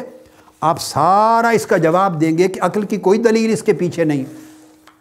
زبانیں عقل سے پوچھ کے نہیں بنی، گرامر عقل سے پوچھ کے نہیں بنی، حروف عقل سے پوچھ کے نہیں بنے، الفاظ عقل کے ماننے سے نہیں بنے، ضوابط عقل کے ماننے سے نہیں بنے، زبانوں کا آگے شاندار اعلیٰ سے اعلیٰ مقام تک ہوتا چلا جانا عقل کے ماننے سے نہیں بنا۔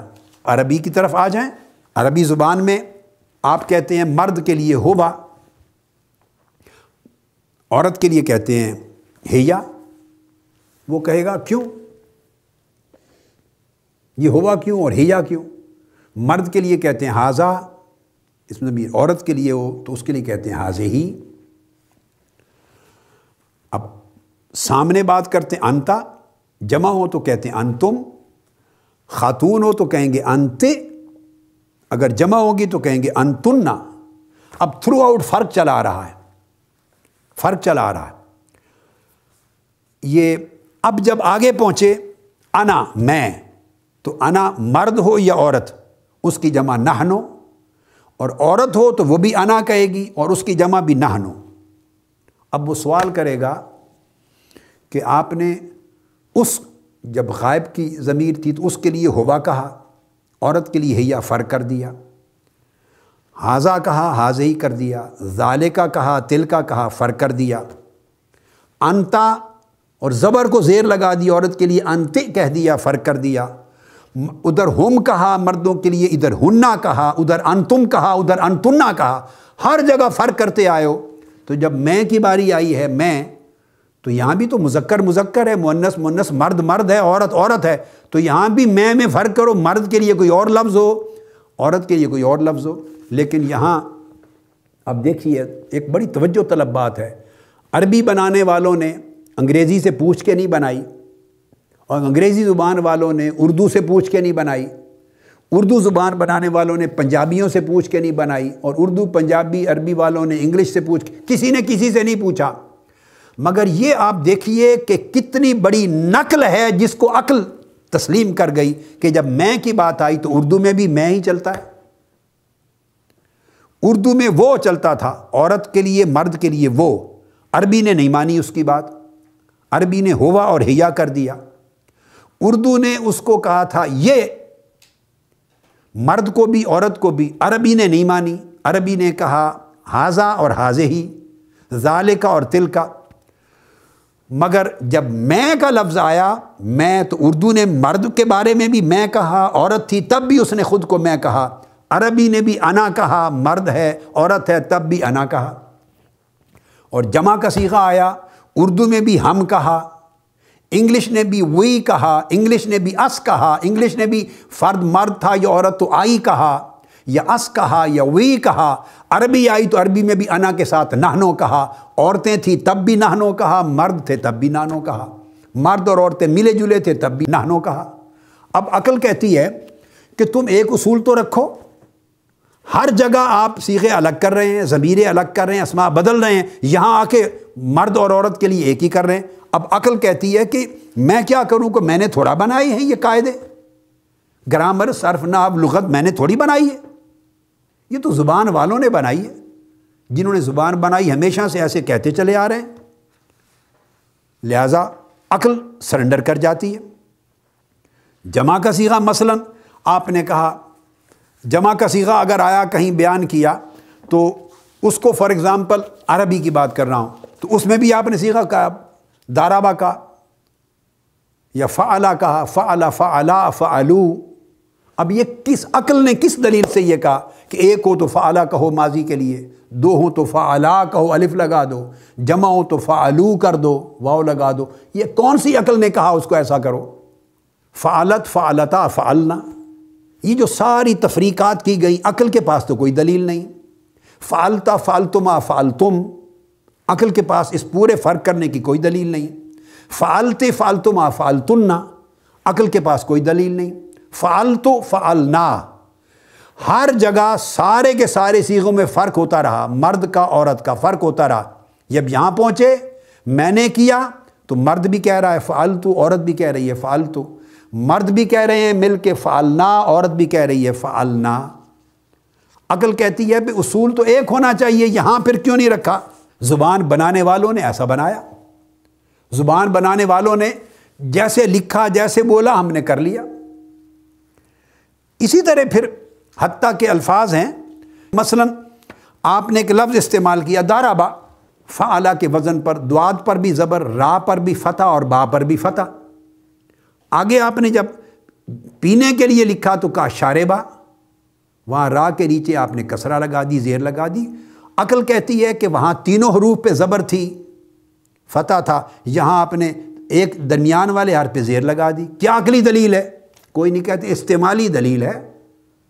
لغت بنانے والوں نے، قواعد بنانے والوں نے ایسا ہی بنایا۔ اس کو کہا دارابا، اور سننے کی بات آئی تو کہا سامعہ، پینے کی بات آئی کہا شاربا، نہانے کی بات آئی، دھونے کی بات آئی تو کہا غاسالہ، ذابحہ، آخذہ، اور پھر سمجھنے کی بات آئی تو فہمہ نہیں کہا، کہا فاہمہ، کھولنے کی بات آئی کہا فاتحہ، پھر مضارع آ گیا تو آپ نے کہا یشربو، یفہمو، عبادت کرنے کی بات آئی تو یفہمو یشربو کی طرح یعبدو نہیں کہا، یہاں کہا یعبدو، یخلقو۔ عقل کہتی ہے کہ جہاں آپ زبر لگاتے چلے جاتے ہیں، کہیں زیر ڈال دیتے ہیں، کہیں پیش لگا دیتے ہیں، صیغہ وہی ہے، کیا وجہ ہے؟ عقل وہ سوال کرتی ہے، پھر جواب ملتا ہے کہ ہمیں نہیں معلوم۔ زبان بنانے والوں نے، قاعدہ ضوابط بنانے والوں نے، گرامر بنانے والوں نے ایسا ہی بنایا ہے، بس قبول کرتے ہیں۔ یقطع ہے، یشرح ہے، اور پکڑنے کی بات آئی تو پھر یاخذو ہے، پھر یالدو ہے، زیر لگ گئی، پیدا کرتا ہے یالدو، یاجدو، یازنو، دعا کے لیے یدعو لگا دیا۔ تو اسی طرح اس نے کہا کہ یہ مختلف، یہ جو حروف اور مختلف سارے صیغے بن رہے ہیں، کہیں پیش لگ رہی ہے، کہیں زبر لگ رہی ہے، کہیں زیر لگ رہی ہے، اس کے کوئی اصول، عقل کی دلیل؟ عقل کہتی ہے نہیں، یہ عربی گرامر ہے، یہ زبان نے ایسے ہی بنایا ہے، جہاں قواعد بنانے والوں نے زبر لگائی، قیامت تک وہاں زبر چلے گی، عقل چیلنج نہیں کر سکتی۔ جہاں زیر لگا دی زیر چلے گی، جہاں پیش لگا دی پیش چلے گی۔ پھر آپ نے کہا ناصرہ ینصرو، اور پھر اس کے بعد کہا لم ینصر، ینصر ناصرہ ینصرو سے لم لگا تو اس کے ساتھ ینصر کر دیا، را کو ساکن بنا دیا، اور لما ینصر، لن لگا تو لن ینصرا کر دیا، لم لگا تو لم ینصر، لن ینصرا، تو لن کے ساتھ زبر کیوں آ رہی ہے اور لم کے ساتھ کیوں نہیں آ رہی؟ عقل کہتی ہے مجھے نہیں معلوم، یہ تو قاعدہ جنہوں نے بنایا ہمیشہ سے اسی طرح زبان ہے۔ لما ینصر کہا، زیر لگی لی ینصر کہ وہ مدد کرے، تو وہاں یہ لگ گئی۔ جب امر کا صیغہ کہا تو انصر کہہ دیا، اور اس کے ساتھ نہیں آیا تو لا تنصر کہا، اور لا لگا تو تنصر رے پر جزم آ گئی، ساکن ہو گیا۔ اگر ما لگا تو ما ینصر نہیں کہا، ما ینصرو، اس کو ما ینصر کر دیا۔ لا ینصر اور ما لگا تو ما ینصرو۔ اور اگر مضارع کا صیغہ آ گیا، مضارع کا صیغہ یہ نہی غائب کے تھا، نہی غائب کا، مضارع کا لگا تو لا ینصرو پیش لگ گئی مضارع کے لیے، اور تاکید آ گئی نفی مستقبل کی تو لن ینصرا لگ گیا۔ امر غائب کے لیے لفظ آیا تو لینصر لگا، اور نہی غائب کا آ گیا تو لا ینصر لگا۔ امر آ گیا امر حاضر کے لیے انصر لگ گیا، نئی حاضر کے لیے آ گئی لا تنصر لگ گئی۔ یہ اعراب بدلتے رہے، مختلف مقامات پر کیوں بدلتے رہے؟ آپ کتاب کا صرف اور نحو کی کتابوں کا حوالہ دیں گے کہ یہ اس طرح ہے، اس طرح ہے، اس طرح ہے، تو عقل تو کہتی ہے میں عقلی دلیل مانگتی ہوں، عقل کی دلیل ہے نہیں آپ کے پاس۔ یہ سارے قاعدے کی دلیلیں ہیں، زبان کی دلیلیں ہیں۔ آپ نے واحد کے لیے مضارع کا کہا تو کہا ینصرو، دو کے لیے کہا تو ینصران کر دیا، جمع کے لیے ینصرون کر دیا، پھر اس طرح آپ نے دوسرا کر دیا تنصر و تنصران، تو پھر عورت کے لیے تنصر اور تنصرا، ایک کے لیے کہا تنصرو، دو عورتیں تھیں تو ان کو کہا تنصران، اور جب جمع ہو گئیں تو تے ہٹا کے یہ لگا کے کر دیا ینصرنا۔ عقل کہتی ہے بھئی تے چلتا رہتا، اب یہاں جمع کے اوپر آپ نے یہ لگا دی، تے ہٹا دیا. اس نے کہا یہ قواعد عقل کے نہیں ہیں، عقل کے بنائے ہوئے نہیں ہیں، یہ نقل کے ہیں، یہ سما کے ہیں. تنصرو پھر آپ نے کر دیا، جب مفرد مذکر مخاطب کے لیے تنصرو، پھر تنصران تنصرون، پھر اس کے لیے جب مؤنث کے لیے کر دیا تھا تنصرین تنصران تنصرنا انصرو ننصرو. اب یہ جو سارے قواعد ہیں، کوئی کسی ایک قاعدے پر اگر آپ سے کوئی دلیل پوچھ لے، دلیل عقل کے پاس دلیل نہیں ہے، اس کے پاس دلیل صرف صرف و نحو کی ہے، نقل اور سما کی ہے. پھر آپ نے معروف کے لیے جیسے کیا تھا لا ینصر، اسی طرح آپ نے پھر معروف کی صیغہ مجہول لگا دیا، مجہول نہیں غائب کے لیے لا ینصر کر دیا، نہیں غائب مجہول کا صیغہ میں لا ینصر کہا، پھر لا ینصرا کہا، لا ینصرو کہا، پھر لا تنصر کہا، لا تنصرا کہا. اور جب جمع کا صیغہ آیا خواتین کے لیے نہیں غائب مجہول پر لا ینصرنا کہہ دیا. جیسے پہلے میں نے معروف میں کہا تھا، وہ کہیں گے سارا لا تنصر لا تنصرا چل رہا تھا مجہول میں، یہاں لا ینصرنا کیوں ہو گیا؟ اس نے کہا معلوم نہیں. لا انصر لا ننصر یہ مجہول کے صیغے میں، یہی معروف کا تھا. تو آپ نے حروف بدلے، اب اس میں ظرف بنایا زمان اور مکان کے لیے، تو اسی مادہ سے منصر کہا، منصران کہا دو کے لیے، اور مناصر کہا جمع کے لیے. اور جب اس میں آلہ بنایا تو زیر لگا دی، کہا منصر. دو ہوئے تو منصران کر دیا، جمع ہوا تو پھر وہی لفظ لگا دیا مناصر. تو مناصر زمان و مکان کے اسم کے لیے بھی جمع میں مناصر تھا، اور اسم آلہ میں بھی جمع میں مناصر تھا. اس نے کہا یہاں آپ نے وہی لفظ ادھر بھی لگایا، وہ ادھر بھی لگایا. اب یہ کیسے پتہ چلے گا کہ یہ اسم زمان و مکان ہے، اس میں ظرف ہے، یہ اس میں آلہ ہے؟ وہ کہیں گے زبان کے سیاق و سباق سے پتہ چلے گا، جملے سے پتہ چلے گا. عقل کہتی ہے میں چاہتی اس کو بدلا جائے، جواب آتا ہے کہ نہیں، زبان بنانے والے نہیں بدلنے دیتے، انہوں نے ایسے ہی بنایا ہے. تو زبان، ادب، لغت، دنیا کی کوئی زبان ہو، اس میں حروف کی تشکیل تھی، صوت کی تشکیل تھی، صوتی اثرات تھے، اس کے الفاظ کی تشکیل تھی، جملے تھے، اس کی گرامر تھی، اور اس کی ساری جتنی تفصیلات تھی، یہ ساری کی ساری بنیادی مسلمات کے طور پر دنیا کی ہر زبان، ہر معاشرہ ہمیشہ سے قبول کرتا چلا آ رہا ہے، اور کسی نے اس کو چیلنج نہیں کیا. اور اگر کرو کیوں؟ وہ کہتے ہیں یہ بنیادی تصورات ہیں، ان کو اسی طرح ماننا ہوگا.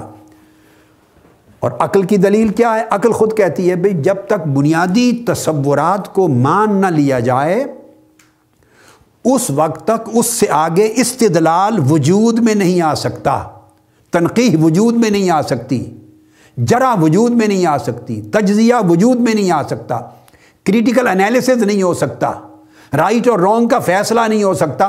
پہلے کسی چیز کو رائٹلی ماننا ہوگا، پہلے تسلیم کرنا ہوگا کسی شے کو. یہ بنیادی تصورات ہیں.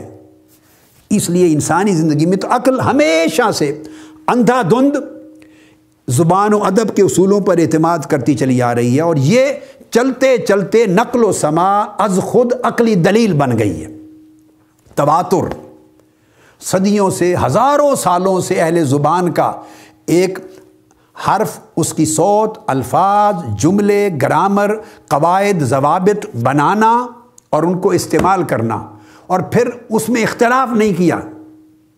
اگلے آنے والے ماہرین لغت نے زمانوں کے بعد اگلے زمانے والے تسلیم کرتے گئے، اگلے زمانے والے تسلیم کرتے گئے، نسلوں کے بعد اگلی نسل تسلیم کرتی گئی، جو اس کے وضع کرنے والے تھے ان کے قواعد کو، جو اسے استعمال کرنے والے تھے ان کو قواعد کو. امپروومنٹ ہوتی چلی گئی، مگر چونکہ چیلنج نہیں کیا زمانوں نے، نسلوں نے، لہٰذا یہ جو اجتماعی طور پر انسانیت کا تسلیم کر لینا، معاشروں کا تسلیم کر لینا، اجتماعی عقل انسانی کا سرنڈر کر جانا، یہ خود اس بات کی عقلی دلیل ہے کہ بنیادی تصورات اسی طرح وجود میں آتے ہیں، بنیادی مسلمات اسی طرح وجود میں آتے ہیں. اسی طرح معاشروں میں جب سے انسان اپنے گرد و پیش ماحول کو دیکھنے لگا، ہزاروں لاکھوں سالوں سے جب سے انسان پیدا ہوا اور اس نے سوچنا شروع کیا کہ میں پیدا ہوا ہوں، پھر اس کی آنکھوں کے سامنے کوئی اور بچہ پیدا ہوا اور اس کو دیکھا کہ یہ بڑا ہوتا چلا گیا، تو جب یہ پیدا ہوا تو پہلے کہاں تھا؟ تو ماں کے پیٹ میں تھا. تو ماں کے پیٹ سے پہلے کہاں تھا؟ جب سے انسان سوچنے لگا کہ یہ کہیں سے آیا ہے، کیا میرے ماں باپ نے ہی بنایا اس کو؟ تو ماں باپ اگر بنانے والے ہوتے تو ہر کوئی صاحب اولاد مرضی سے ہو جاتا. شادی ہو رہی ہے کئی جوڑوں کی، سال ہا سال گزر رہے ہیں، بچہ پیدا نہیں ہو رہا. کئیوں کے ہاں بچے پیدا ہو رہے ہیں، کسی کے بیٹے ہو رہے ہیں، کسی کی بیٹیاں ہو رہی ہیں. کسی کا رنگ سفید روشن ہے، کسی کا رنگ سیاہ ہے، کسی کی شکل خوبصورت بن رہی ہے، کسی کی بدصورت بن رہی ہے. تو انسان نے سوچنا شروع کیا کہ یہ سب کچھ کون کرتا ہے؟ رنگ کون بناتا ہے؟ فیچر کون بناتا ہے؟ تشکیل کون دیتا ہے؟ پہلے کہاں سے آتا ہے؟ اور پھر انسان نے دیکھنا شروع کیا کہ مر رہا ہے، اور لوگ اس کو بھلے آگ میں جلا دیں، بھلے پانی میں گرا دیں، بھلے اس کو قبر میں مدفون کر دیں، مگر وہ سوچتا ہے کہ ڈیتھ ہو گئی، اب اس بندے کا وجود نہیں رہا. تو انسان نے سوچنا شروع کیا کہ یہ کہاں گیا؟ کیا یہ ٹوٹلی ختم ہو گیا یا نہیں؟ تو انسان جب سے سوچنے لگا تو اس کے پاس جواب نہیں تھا. اس انسان نے اپنی عقل سے پوچھا، اپنے حواس خمسہ سے پوچھا، آنکھوں سے پوچھا کہ آنکھوں سے کہ تم بتاؤ یہ انسان کہاں سے آتا ہے، میں کہاں سے آیا ہوں اور مر کے کہاں جا رہا ہوں؟ کیا پیدا ہونے سے پہلے بھی میری کوئی حقیقت تھی یا نہیں تھی؟ مرنے کے بعد بھی کوئی وجود اور حقیقت ہوگی نہیں ہوگی؟ اس نے پوچھا آنکھوں سے، یہ کائنات کس طرح سورج نکلتا ہے، کس طرح ڈوبتا ہے، اس کو کون نکالتا ہے، کون ڈبوتا ہے؟ یہ درخت پیدا ہوتے ہیں، جھڑ جاتے ہیں، سارا کچھ یہ کائنات میں ہو رہا ہے، رات اور دن آ رہے ہیں، بارش آتی ہے، دھوپ آتی ہے، گرمی آتی ہے، موسم بدل رہے ہیں مقرر اپنے ٹائم کے ساتھ. خاص مہینوں میں موسم تبدیل ہونے لگ جاتے ہیں، پت جھڑ آ رہی ہے، خزاں آ رہی ہے، بہار آ رہی ہے، گرمی آ رہی ہے، سردی آ رہی ہے. یہ سارا کچھ نظام کائنات جو کچھ بندے کے ماحول میں اس کے ادراک احساسات میں تھا وہ سوچنے لگا اور اس نے سوالات کیے. اس کی آنکھ نے جواب دے دیا کہ میرے پاس تو کوئی جواب نہیں، میں بھی تو بھئی تیرے ساتھ ہی پیدا ہوئی ہوں، ماں کے پیٹ سے جب تو آیا تو میں بھی تو تیرے جسم کا حصہ تھی. اس نے کانوں سے پوچھا تو کانوں نے کہا میں بھی حصہ تھا تیرے جسم کا. اس نے ناک سے پوچھا، ہاتھوں سے پوچھا، احساسات سے پوچھا، مدرکات اسی سے، سب نے کہا ہم تو اکٹھے جسم کا حصہ ہے، پیدا ہوئے، ہمارے پاس تو کچھ پتہ نہیں ہے کہ ہم کہاں سے آئے ہیں. اس نے عقل سے پوچھا، عقل نے کہا میں بھی تو تمہارے ساتھ ہی پیدا ہی ہوں، اسی تمہارے سر کی کھوپڑی کے اندر ہی تو میں رہتی ہوں، بس تو بتا میں کہاں سے آیا ہوں. اس نے کہا کہ میں تو خود آنکھوں سے پوچھتی ہوں، میں تو کانوں سے پوچھ کے بتاتی ہوں. عقل نے کہا میں تو تمہارے محسوسات اور مدرکات حسی سے پوچھ کے بتاتی ہوں، جو کچھ حواس خمسہ بتاتے ہیں اسی بتائے ہوئے ادراک کو، مدرکات کو ترتیب دے کر میں تمہیں بتا دیتی ہوں. تو میرا تو انحصار خود تمہارے اعضاء پر ہے اور تمہارے حواس خمسہ پر ہے، میرے پاس بھی عقل کوئی نہیں. اس نے دل سے پوچھا کہ کوئی تو بتا. دل نے کہا میں بھی تیرے جسم کا حصہ ہوں، میں بھی تیرے ساتھ ہی ماں کے پیٹ سے پیدا ہوا تھا، تو مجھے بھی کچھ پتہ نہیں. اس نے دائیں بائیں سے پوچھا، اساتذہ سے پوچھا، ماں باپ سے پوچھا، سوسائٹی سے پوچھا، اس کو کہیں سے خبر نہ ملی. وہ پریشان تھا کہ مجھے پتہ چلے کہ میں کیوں ہوں اس دنیا میں، کس لیے ہوں، کہاں جا رہا ہوں، کہاں سے آیا ہوں، پہلے کیا تھا، بعد میں کیا ہوگا، میرا اور اس کائنات کا کوئی تعلق بھی ہے یا نہیں ہے، میں از خود آ گیا ہوں یا کسی نے مجھے پیدا کیا ہے، تو پیدا کرنے والا کون ہے، اس سے میرا رشتہ کیا ہے، اس کائنات کا رشتہ اس سے کیا ہے، اس کا کائنات کے ساتھ رشتہ کیا ہے. جب اس نے سوالات کیے اور کہیں سے جواب نہ ملا، اس وقت ایک آواز آئی بنی نو انسان کو، انسانی معاشرے کو ایک آواز آئی، فَإِمَّا يَأْتِيَنَّكُم مِّنِّي هُدًى فَمَن تَبِعَ هُدَايَ فَلَا خَوْفٌ عَلَيْهِمْ وَلَا هُمْ يَحْزَنُونَ، کہ ہم ہدایت بھیجیں گے تمہارے پاس. اِنَّا نَحْنُ نَزَّلْنَا الذِّكْرَ وَإِنَّا لَهُ لَحَافِظُونَ، ہم تمہارے سوالوں کا جواب اور تمہاری نصیحت اور تمہارا تذکرہ بھیجیں گے. ذالک الکتاب لا ریب فیہ، ہم اپنے نبیوں پر کتاب اتارتے ہیں، اس میں کوئی شک نہیں. اے بندے، جن سوالات کا جواب تمہیں کہیں سے نہیں مل سکتا وہ آسمان سے اتری ہوئی کتاب میں ملے گا. وہ آواز آئی کہ یہ بھیجے ہوئے نبی سے ملے گا، آواز آئی کہ میرے بھیجے ہوئے رسول سے ملے گا، آسمان سے اتری ہوئی وحی سے ملے گا. تو جب سارے ذرائع علم ناکام ہو گئے، اس پر گفتگو ہم پہلے کر چکے ہیں. ذرائع علم کے تحت میں اس لیے تفصیل میں نہیں جا رہا. تو جو جواب کہیں سے نہیں ملتا اس کا جواب وہی الہی نے دیا، وہ مذہب نے اس کا جواب دیا. میں ابھی آپ کے ذہن میں کئی سوال میری اس بات کے ساتھ ابھریں گے، تو تھوڑا بے حوصلہ نہ ہو. میں ایک ایک سوال کو ایک ایک موضوع کے طور پہ انشاءاللہ تعالی لوں گا، ایک ایک سوال کو لوں گا، اور اتنی جہتوں سے ہم دلائل دیں گے. آج تو میری گفتگو صرف ایک دلیل پر تھی اور یہ اس کے کلوزنگ ریمارکس ہیں. تو لہٰذا جب سے انسانیت بنی تو مذہب انسان کے لاکھوں سوالوں کا جواب تھا. جو جواب فلسفہ نہیں دے سکا تھا، سائنس تو خیر بعد میں آئی، جو انسان کی عقل نہیں دے سکی تھی، حواس خمسہ نہیں دے سکے تھے، مشاہدہ نہیں دے سکا تھا، قوت سماعت نہیں دے سکی تھی، اس کی اپنی فہم نہیں دے سکا تھا، جن سوالوں کا جواب انہی سوالوں کا جواب مذہب نے دیا تھا، وحی نے دیا تھا، نبی اور پیغمبر رسول کی صورت میں دیا تھا. اور انسانیت اجتماعی طور پر معاشرے میں ہزاروں لاکھوں سالوں سے اسے تسلیم کرتی چلی آئی ہے. بھائی جس طرح ABC کو تسلیم کرتے ہو، جس طرح الف ب جیم دال کو تسلیم کرتے ہو، جس طرح ہی شی اس اور وی کو تسلیم کرتے ہو، جس طرح اپنی زبان اظہار ما فی الضمیر کو تسلیم کرتے ہو، جس طرح ساری زبان کے کلچر کو، زبانوں کا کلچر، لغت کا کلچر، گرامر کا تسلیم کرتے ہو، مسلمات تک، مذہب اور دین بھی انہی بنیادی مسلمات میں سے ہے جو انسان کو انسان ہونا بتاتا ہے، جو یہ بتاتا ہے کہ انسان تو اور چیز ہے، اور یہ جو 4 ٹانگوں والا جانور آ رہا ہے کتا، یہ اور چیز ہے. اے انسان تو اور شے ہے، اور یہ جو جانور آ رہا ہے گدھا، یہ اور شے ہے. تو اور چیز ہے، اور یہ جو 4 ٹانگوں والا گھوڑا آ رہا ہے یہ اور چیز ہے. تو اور چیز ہے، اور یہ 4 ٹانگوں والا سور خنزیر کچھ اور چیز ہے. تجھ میں اور اس میں بڑا فرق ہے، تو ایسا نہ بن جانا. یہ بات اب کوئی چیز اسے بتانے والا نہیں تھا، یہ مذہب نے بتائی. وہ کام نہ کرنا جو یہ کرتا ہے، وہ کچھ نہ کھانا جو یہ کھاتا ہے، وہ کچھ نہ کرنا جو یہ کرتا ہے. میں ابھی اس پر آگے آؤں گا انشاءاللہ، ابھی تو اختصار کر رہا ہوں. لہٰذا تجھ میں اور ان میں فرق ہے، تجھ میں اور نباتات میں فرق ہے، تجھ میں اور حیوانات میں فرق ہے، تجھ میں اور جمادات میں فرق ہے، تجھ میں اور ساری کائنات میں فرق ہے. یہ سوالات کا جواب جس شے نے دیا، جس علم نے دیا، جس ہدایت نے دیا، اس کو مذہب کہتے ہیں. وہ دین و مذہب ہے، وہ وحی الہی ہے.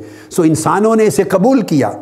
اسی طرح انسانی عقل نے جیسے زبان کو قبول کیا تھا، حروف کو قبول کیا تھا، الفاظ کو قبول کیا تھا، قواعد اور ضوابط لغت کو تسلیم کیا تھا اور کبھی چیلنج نہیں کیا، اس طرح انسانی تاریخ ہمیشہ سے اس نے مذہب کو قبول کر لیا کہ کوئی خالق ہے، کسی کے پاس جا کے جواب دینا ہے، جس نے ہمیں انسان کا انسان ہونا ہمیں بتایا ہے، ورنہ ہم میں اور باقی جانوروں میں کیا فرق تھا، جس نے ہمیں وہ شعور دیا ہے کہ کیا کرنا ہے کیا نہیں کرنا. یہ وہ مذہب تھا جس کو انسانیت نے تسلیم کیا. اور جس خواہ وہ ارسطو ہوا، خواہ وہ افلاطون ہوا، خواہ وہ سقراط ہوا، خواہ وہ بقراط ہوا، قدیم زمانے کے فلاسفر تھے یا بعد کے فلاسفر، جس کی کتاب اٹھائیں کسی کے ہاں خدا کا انکار نہیں ہے. یہ لطف کی بات بتانا چاہتا ہوں، کسی کے ہاں مذہب کا انکار نہیں ہے. چونکہ انسانیت جب سے بلوغ کا سفر اس نے شروع کیا، بالغ ہونا شروع ہوئی اور عقل نے سوچنا شروع کیا، تو پہلی چیز جو ذہن میں آئی، پہلی چیز، انسان جب ہدایت کی طرف بڑھا تو اسے خدا کے وجود کی طرف کچھ شعور ملا اور مذہب کی طرف شعور ملا. ابراہیم علیہ السلام نے یہی دلیل دی تھی فرعون کو کہ جب اچانک سورج طلوع ہوا تو فرعون کو سمجھانے کے لیے، تاکہ مشاہدے کے دلیل سے سمجھایا جائے کہ اس کو بتایا جائے کیا یہ رب ہے، اتنا بڑا سورج جس نے پوری دنیا کو روشن کر دیا ہے. جب شام کو غروب ہوا تو کہا نہیں، جو غروب ہوتا ہے وہ خدا نہیں ہو سکتا. چاند ابھرا، کہا شاید یہ تو نہیں، اس کو متوجہ کرنے کے لیے غروب ہوا تو آگاہ کر دیا نہیں، جو ڈوب جائے وہ خدا نہیں ہو سکتا. مطلب ہے خدا کا طلوع اور غروب نہیں ہوتا. تو انسانی عقل نے اپنی فہم کے افق پہ جب سے سوچنا شروع کیا تو قبول کیا، اور مذہب نے جن سوالات کا جواب دیا وہ جوابات کسی اور علم میں نہیں تھے. لہذا تاریخ انسانی پوری کی پوری مذہب کو تسلیم کرتی چلی آئی بنیادی مسلمات کے طور پر، اور حیات انسانی کے اندر بنیادی تصورات کے طور پر، اور انسانی قدروں کے حوالے سے بنیادی اصولوں کے طور پر. لہذا عقل کو اسی طرح مذہب اور دین اور وجود باری تعالیٰ پر ایمان لانے کے آگے سرنڈر ہونا ہوگا، جس طرح عقل ہزاروں لاکھوں چیزوں کے سامنے عملاً سرنڈر ہو کر اس کے بعد اپنے دخل کو شروع کرتی ہے، تو پھر عقل کا دخل شروع ہوگا کہ دین اور مذہب نے کس چیز کو جائز کہا، کس کو ناجائز کہا۔ ان حدود سے عقل کی ڈومین شروع ہوگی، اس سے قبل عقل چیلنج نہیں کر سکتی۔ آج کی گفتگو ختم کر رہا ہوں، اور یہ ہرگز نہ سمجھیں کہ بس اسی قسم کی دلیل سے مذہب کے وجود پر بات ختم ہو جائے گی۔ نہیں، ہم عقل میں آئیں گے انشاءاللہ، عقل کی وادیوں میں بھی آئیں گے، فلسفے میں بھی جائیں گے، سائنس میں بھی جائیں گے، ہر چیز سے دلیل لیں گے۔ یہ تو آج میں نے ایک دلیل سے ابتدا کی ہے۔ اللہ رب العزت ہمارے فہم کو انشراح عطا فرمائے، اور اللہ رب العزت پر ایمان کے راستے ہمارے کھولے اور ہمارے عقیدوں کی پختگی کرے۔ وما علینا الا البلاغ، والسلام علیکم ورحمۃ اللہ وبرکاتہ۔